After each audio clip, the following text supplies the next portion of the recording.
right, well, welcome back. One thing I often hear about from teachers, especially in Uzbekistan, not so much in the United States, is, well, what about the big test? And the big test in Uzbekistan is the PISA.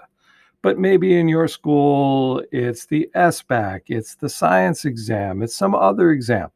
And there's a legitimate fear. What if I don't teach these facts? My kids are going to bomb, my job's on the line. And so I want to address that here just real quickly in terms of why teach STEM. All right. And I'll do it kind of through the PISA test. I think it's a good example because tests that have been well designed are designed not so much to test facts. They're really not. All test designers, all scientists have come to recognize that, especially the PISA test, it's about critical thinking. Now, there's a huge reading component, and yes, there's a vocabulary component.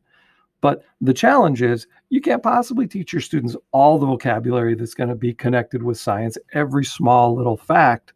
And so the tests recognize that, especially these international tests. And so what they're looking at is your problem-solving skills. And I just want to share a sample problem to kind of give you the sense of that. Okay? Because if the PISA, if the test is what's happening in a student's head, then what we put in is really important. And maybe we should be putting in just the standard facts. I don't think so, but let me show you why. Okay, here's a sample PISA question. And I want you to notice that it gives you a ton of information, first of all. Okay, not only do you have a food web here, and this would be middle school level PISA, 8th, 9th grade. Okay, that's the targeted age group for that, 15-year-olds, and maybe even 9th graders, 10th graders.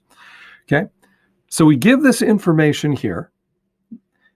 It also has a great explanation that comes with it. The goal of the problem is that they don't have to have ever seen a lizard before or know anything about what eats what. This is really about using models, using logic, thinking about cause and effect. All the things we're going to talk about that make up STEM and make up the NGSS. Okay, so you can notice now, do our students have to be able to read? Absolutely. This is, in my opinion, as much a reading test as it is a science test. So we do have to present our students with text and allow them to read it, digest it, not be overwhelmed. If they just roll their eyes in the back of their head when they see this, you're right, they're not going to be successful on it.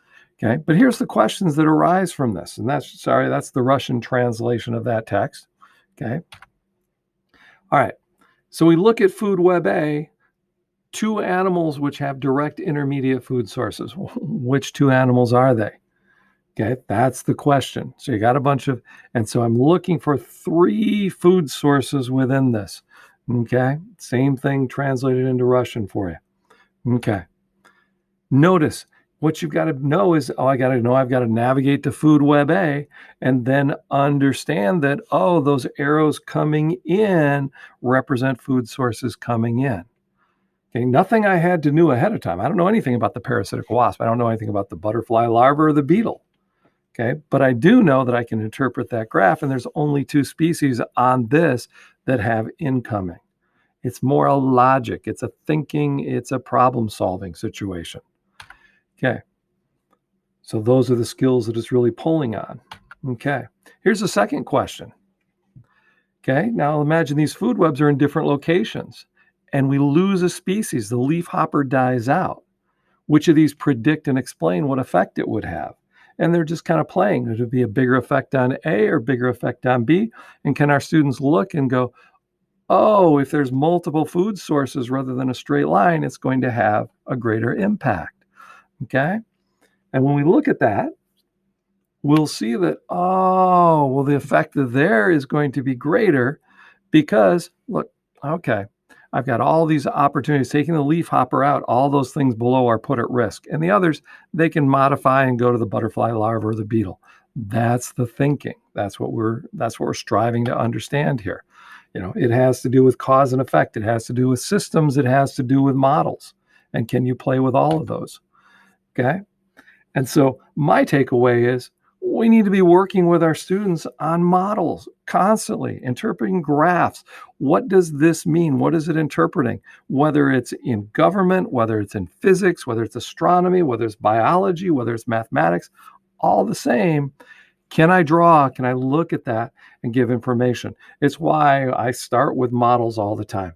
All of these testing, if you're worried about PISA, you got to be worried about models and kids understanding and being able to create them and work with them. Okay. And so we don't need to worry about the facts. Okay. We need to worry about, I want my kids to do well in the PISA. All right. So we're going to focus on all of these core ideas. Okay. Not just the core science ideas, but the engineering skills and the cross-cutting concepts.